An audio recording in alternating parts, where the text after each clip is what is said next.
مسیحی اپنے روحانی تعلقات کو فراموش کر بیٹھے ہیں۔ وہ یا تو کلیسیا میں رہتے ہوئے بڑی مردہ دلی سے کام کر رہے ہیں، یا انہوں نے اپنی طور پر کلیسیا سے بہت سے لوگوں نے ناطا ختم کر لیا ہے، اور اس کی وجہ شاید ہمارے علماء اکرام ہے۔ ایک ایسا گروپ کلیسیا میں موجود ہے جو ہر طرح کے حالات کے ساتھ سمجھوتا کیے ہوئے ہے۔ وہ دلی طور پر ان حالات کی وجہ سے فکر مند ہوتے ہیں اور اس کے بارے کچھ کرنا چاہتے ہیں۔ یہ ایک ایسا گروہ ہے جو یہ فیصلہ کرنا چاہتا ہے کہ وہ خدا کے ساتھ ساتھ لوگ کیوں نہیں چل رہے، انہیں فکر ہے۔ ان کا یہ فیصلہ قابل تعریف ہے، اور اس میں خلوص حقیقی ہوتا ہے، اور اس پر کسی قسم کا شک نہیں کیا جا سکتا۔ وہ اس طرح کی تنظیم میں رہتے ہوئے ناخوش رہتے ہیں جہاں روحانیت کا لبادہ اوڑھ کر لوگ خدا کی طاقت سے عاری ہوتے ہیں۔ اس لیے وہ کلیسیا تنظیم سے اپنا تعلق ختم کر لیتے ہیں اور خدا کی تلاش کرنے کے لیے دوسرے راستے تلاش کرتے ہیں۔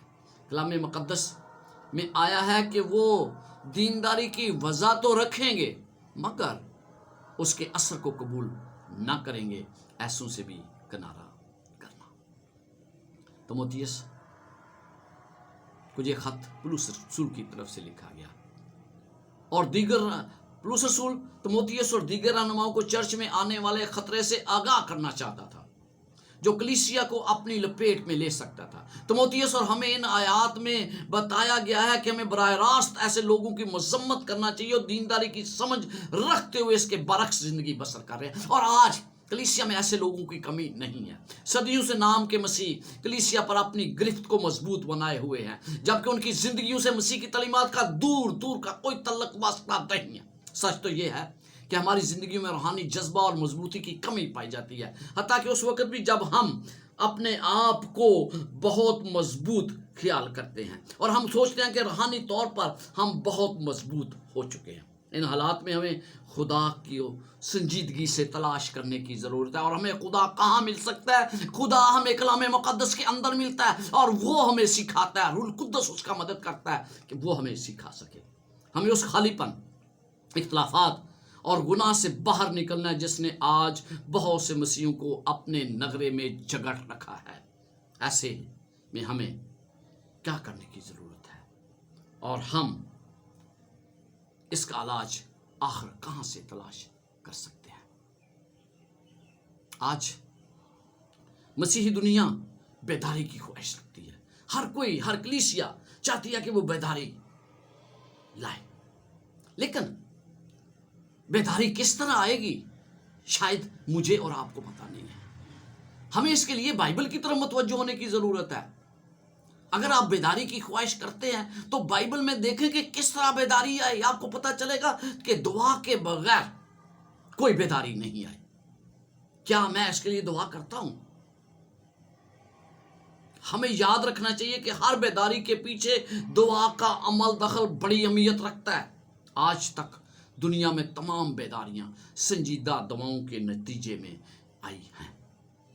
پینتیکوست کے دن آنے والی بیداری بھی مخلص اور سنجیدہ دعاؤں کا نتیجہ تھی۔ کتاب مقدس میں لکھا ہے، اعمال پہلا باب اور اس کی 14ویں آیت میں، وہ تمام شاگرد ایک دل ہو کر دعا میں مشغول رہے۔ اور پھر اعمال 2 باب اور اس کی 46 اور 47 آیت میں ہمیں پتہ چلتا ہے، یہاں پر لکھا ہے کہ ہر روز ایک دل ہو کر ہیکل میں جمع ہوا کرتے اور گھروں میں روٹی توڑ کر خوشی اور سادہ دلی سے کھانا کھایا کرتے تھے اور خدا کی حمد کرتے، اور سب لوگوں کو عزیز تھے، اور جو نجات پاتے تھے ان کو خداوند ہر روز ان میں ملا دیتا تھا۔ جب انہوں نے یک دل اور متحد ہو کر دعا میں وقت گزارا تو ان میں آخری کھانے کے وقت کے مقابلے میں کتنی بڑی تبدیلی آ چکی تھی۔ یعنی پینتیکوست کے واقعے سے پہلے تمام شاگردوں کی جماعت دعا میں مشغول تھے، وہ یک دل ہو کر دعا کر رہے تھے، انہوں نے اپنے تمام اختلافات کو ترک کر دیا تھا۔ موجودہ دور میں یہ واقعہ ہر قسم کی روحانی بیداری اور تحریک کے لیے توجہ کا مرکز ہونا چاہیے۔ اگر ہم بیداری چاہتے ہیں تو ہمیں اسی بیداری کو دیکھنا ہے جو کلیسیا میں اس وقت آئی، دعا، روزہ اور یک دل، اختلافات کو بلانا۔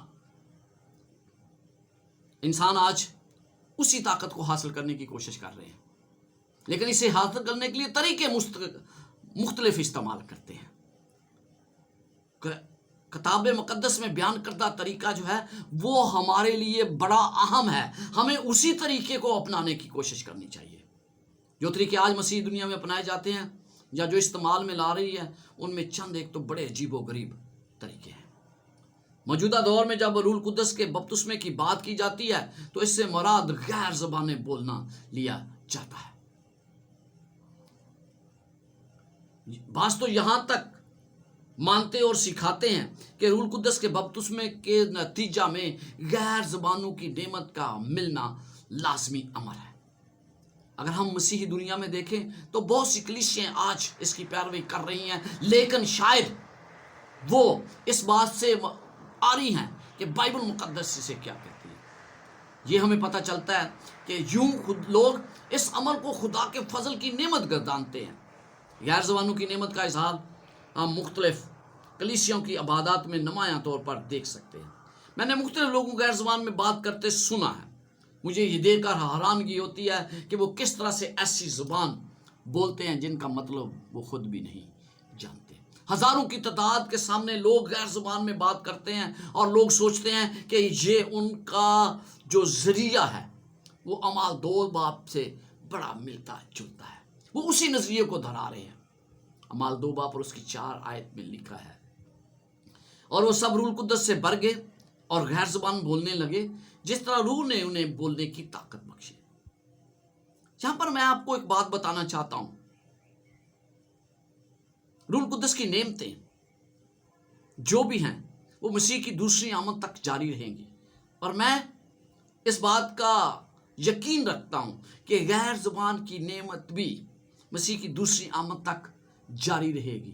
لیکن مجھے اس بات کو سمجھنا ہے کہ بائبل مقدس غیر زبان کے بارے کیا کہتی ہے، بائبل مقدس میں کیا لکھا ہے، مجھے اس کے بغیر غیر زبان کو نہیں سمجھنا ہے۔ بعض لوگ سوچتے ہیں کہ جن لوگوں کو روح القدس کا بپتسمہ ملا ہے ان کے لیے غیر زبان بولنا روح کی نعمت کی لازمی نشانی ہے، اور وہ کہتے ہیں کہ اگر آپ غیر زبان نہیں بولتے تو آپ کو روح القدس کا بپتسمہ نہیں ہوا، یا آپ نے مکمل طور پر روح القدس کی نعمت کو حاصل نہیں کیا۔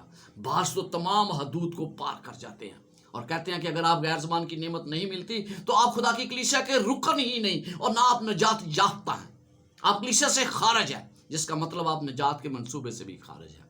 لیکن ہم کتاب مقدس کی تعلیم پر غور کریں تو روح القدس کا بپتسمہ غیر زبان بولنے سے بڑھ کر ہے، اور غیر زبان بولنا روح القدس کی واحد نشانی نہیں ہے۔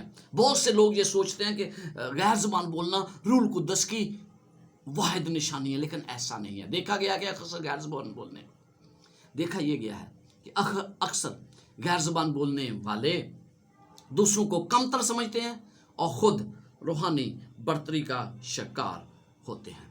جب ہم عید پینتیکوست کی طرف دیکھتے ہیں تو ہمیں سب سے اہم چیز ہے کہ اس وقت روح القدس کس طرح نازل ہوا، کس طرح انہوں نے غیر زبانیں بولنا شروع کی، اور غیر زبانوں کی تمام تر بنیاد عید پینتیکوست ہے۔ تو آئے ہم عید پینتیکوست کی طرف غور کرتے ہیں۔ لکھا ہے جب عید پینتیکوست کے واقعہ کو دیکھتے ہیں ہمیں معلوم ہوتا ہے کہ جن لوگوں کو روح القدس ملا، جن لوگوں کو یہ نعمت ملی، وہ سب ایک جگہ جمع تھے۔ جہاں ایک سوال ذہن میں آتا ہے کہ ان 3000 لوگوں کو جو اس دن کلیسیا میں شامل ہوئے، کیا روح القدس کی نعمت ملی؟ بائبل مقدس میں اس کا کوئی ذکر نہیں ملتا۔ بائبل مقدس میں درج ہے پس جن لوگوں نے اس کا کلام قبول کیا انہیں بپتسمہ لیا، اور اسی روز 3000 آدمیوں کے قریب اس میں مل گئے۔ روح القدس کے بپتسمہ کے تحت خدا بہت سی نعمتیں عطا کرتا ہے جو غیر زبان بولنے سے کہیں بڑھ کر ہے۔ بہت سی کلیسیاں اپنے ممبران کو غیر زبان میں بات کرنے سے روک دیتی ہیں۔ کیوں روک دیتی ہیں؟ مجھے اس کی شاید آپ کو میں سیٹسفائی نہ کر سکوں، لیکن وہ سمجھتی ہیں یہ کلیسیا اتحاد اور امن کے لیے خطرناک ہے، اور مضبوط کلیسیا عقائد اور روحانی پالیسی کے بھی یہ خطرہ ہے۔ بعض کلیسیاں صرف دیکھا دیکھی پیروی کر رہی ہیں، جبکہ وہ کتاب مقدس کی تعلیمات کو یکسر نظر انداز کر رہی ہیں۔ ان کی عبادات میں ابتری پائی جاتی ہے۔ عبادت کا نظریہ جو پولس رسول نے پیش کیا وہ اس سے آری ہیں اور اس کو سیکھنے کے لیے تیار نہیں ہے۔